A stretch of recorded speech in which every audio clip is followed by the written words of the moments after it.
Assalamualaikum warahmatullahi wabarakatuh. Perkenalkan, nama saya Ahmad Bagus Nuryanto. Kembali lagi di channel After Moment Study, channel yang membahas dunia pendidikan.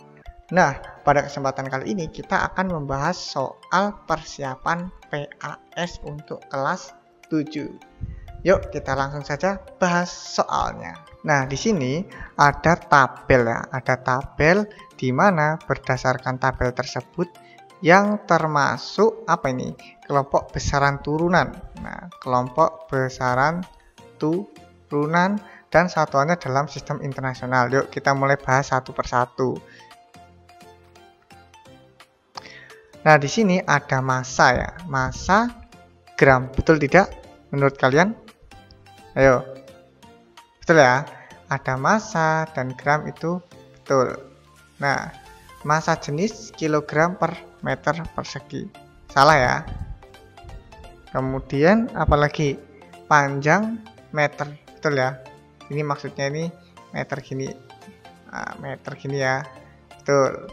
Luas meter persegi, salah ya. Ini bukan besaran pokok. Oke, tegangan listrik volt ini juga bukan. Ini bukan merupakan besaran pokok. Jadi jawaban yang paling tepat adalah 1 dan berapa? 3. Oke ya. Yuk kita lanjut ke soal berikutnya. Jika kalian bingung, tanyakan di kolom komentar. Nah, di sini ada hasil pengukuran panjang dan lebar ya. Ada hasil pengukuran panjang dan lebar, kita diminta untuk mengetahui luasnya. Kira-kira berapa nih? Nah, di sini kita tahu bahwa panjangnya itu 12,73 cm dan lebarnya adalah 6,5 cm. Nah, di sini aturan angka pentingnya juga diperhitungkan. Nah, di mana L ini sama dengan panjang dikali lebar. Panjangnya 12, yuk di sini L sama dengan 12,73 dikalikan dengan 6,5. Berapa? Yuk kita hitung bersama-sama dan hasilnya itu adalah 82,745 cm persegi. Nah, di sini berdasarkan aturan angka penting ya, luas harus terdiri dari 2 angka penting. Kenapa? Karena di sini angka penting yang paling sedikit itu 2. Ini kan 2 angka penting ya.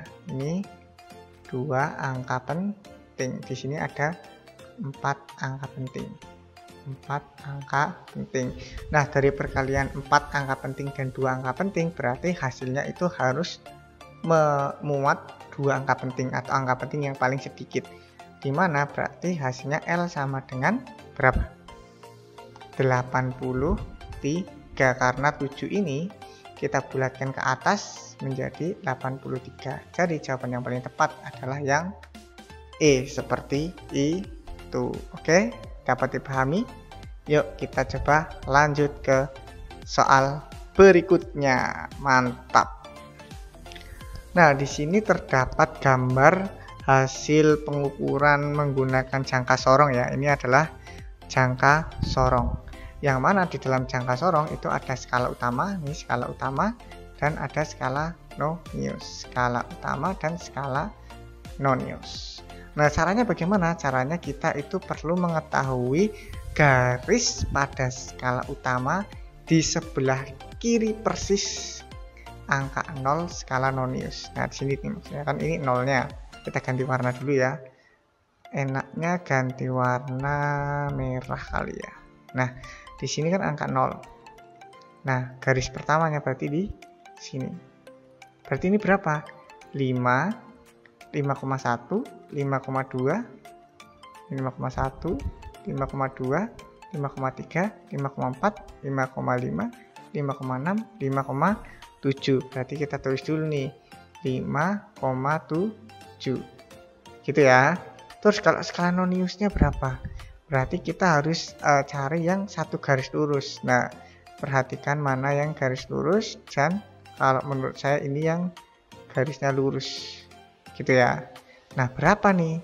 0, 0,1, 0,2, 0,3, 0,4, 0,5. Jadi di sini tulis 0, berapa? 0,5. Kenapa? Karena 10 ini artinya 1 mili, berarti kalau di sini 0,05 seperti itu. Nah, setelah kita ketahui, berarti tambahkan saja skala utama dan skala nonius, yaitu 5,7 ditambah dengan 0,05 shred seperti itu. Jadinya berapa nih? 57,5. Nah, 5,75 apa? Sentimeter seperti itu ya. Oke, bisa dipahami ya. Nah, seperti biasa, kalau kalian masih bingung, tulis di kolom komentar, nanti kita diskusi bersama. Yuk kita lanjut ke soal berikutnya. Nah, di sini ada hasil pengukuran pada mikrometer skrup ya. Ini merupakan pengukuran dari mikrometer skrup. Nah, jadi di sini nih ada juga skala utama, di sini adalah skala nonius seperti itu. Oke. Nah, skala utama gimana cara mengukurnya? Di sini kita lihat garis yang bersinggungan dengan skala nonius. Nah, di sini kan ada 5, ini 6 berarti ya. Ini 7, 8. 8 di sini ada bawahnya. Berarti 8,5. Ya kan? 8,5. Tulis 8,5 pada skala utama. Terus di sini skala noniusnya itu kita cari yang satu garis lurus. Ini 10, ini 11, ini 12 ya. Berarti berapa? Ditambahkan 0,12. Ini untuk skala nonius, ditambahkan saja langsung shred. 2, 5 tambah 1, 6, 8 cm. Jadi jawabannya adalah 8,62 cm seperti itu. Bagaimana mudah kan untuk mencari atau mengukur dengan menggunakan dengan menggunakan mikrometer skrup. Biasanya digunakan untuk mengukur diameter logam atau bola nih ya, bola logam kecil. Pokoknya yang kecil-kecil seperti itu kita gunakan mikrometer skrup. Oke, lanjut ke soal berikutnya. Nah, kelompok besaran di bawah ini yang merupakan kelompok besaran turunan. Ingat, tadi ada besaran pokok, ini besaran turunan seperti itu. Yuk kita ubah dulu warnanya menjadi kuning lagi. Ini besaran turunan. Panjang, nah ini bukan ya, panjang itu bukan, luas itu benar, kecepatan benar, percepatan benar, gaya juga benar ya. Jadi apa kira-kira? Ayo lanjut dulu ya. Kuat arus, nah kuat arus ini salah ya, karena besaran pokok. Suhu juga salah. Kecepatan, berat, suhu, nah suhu salah. Intensitas cahaya juga salah. Banyaknya mol, volume, nah berarti yang paling tepat adalah yang B. Yuk kita coba bahas dulu besaran pokok. Nah, besaran pokok nih,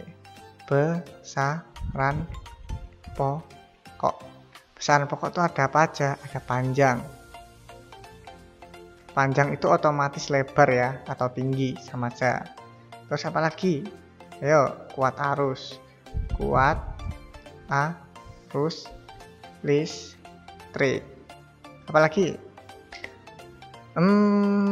Suhu, betul. Apalagi? Intensitas cahaya, sitas ya, cahaya. Ya, ada lagi intensitas cahaya, terus jumlah mol. Ada lagi intensitas cahaya, jumlah mol, apalagi Apalagi ya? Kira-kira 1, 2, 3, 4, 5. Apalagi massa. Satu lagi apa?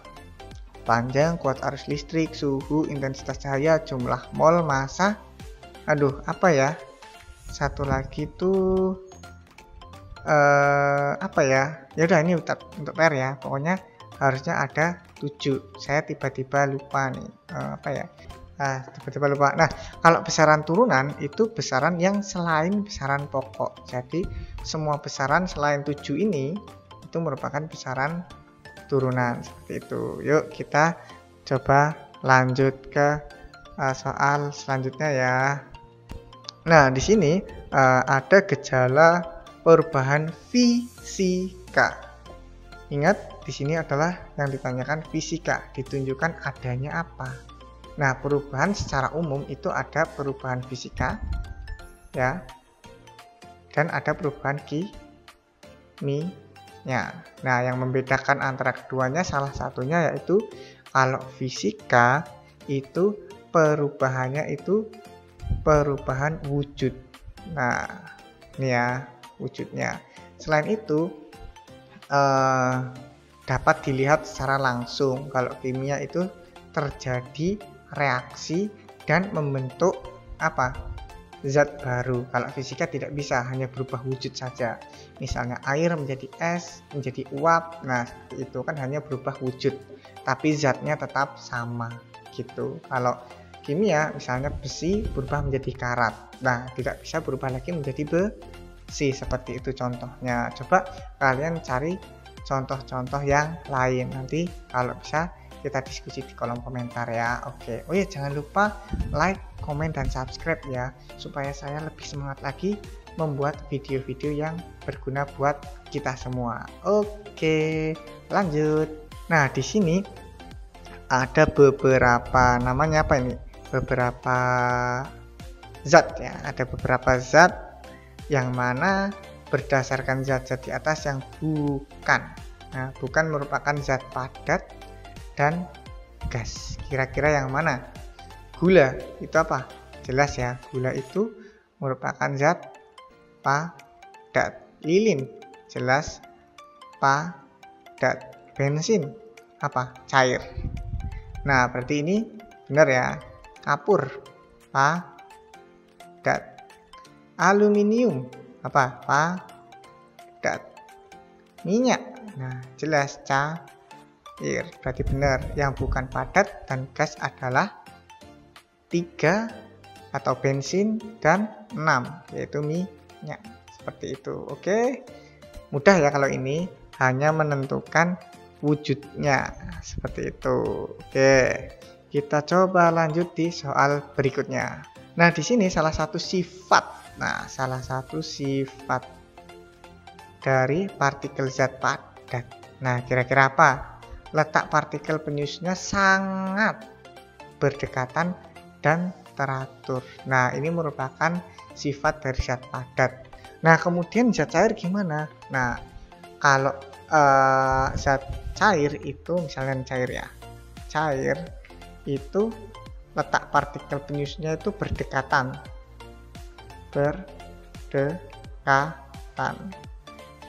Nah, apanya itu? Dan cukup teratur. Dan cukup teratur. Sedangkan gas, kalau gas itu renggang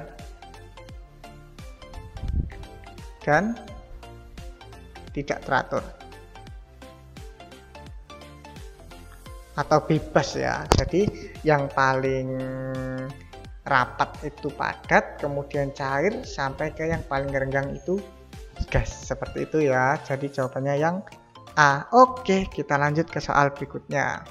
Nah, di sini terdapat beberapa pernyataan. Nah, benda tersebut, dari pernyataan tersebut, benda tersebut wujudnya apa? Nah, wujudnya apa nih? Jarak antar partikelnya sangat jauh. Nah, gerakannya bebas, daya tarik menariknya lemah. Nah, dari pernyataan-pernyataan ini jawaban yang paling tepat itu yang B, karena kita tahu jarak antar partikelnya itu sangat renggang, itu seperti pembahasan yang tadi. Kalau gas itu paling renggang, karena paling renggang itu gerak partikelnya itu bebas nih, gerak partikelnya bebas. Karena gerak partikelnya bebas, maka gaya tariknya juga membuktikan bahwa gaya tariknya itu sangat lemah, seperti itu. Oke ya, ada pertanyaan tidak? Oke, kalau tidak ada pertanyaan ataupun kalau ada, tulis di kolom komentar. Jangan lupa like, komen, dan subscribe-nya. Kita sambung di video selanjutnya. Bye-bye.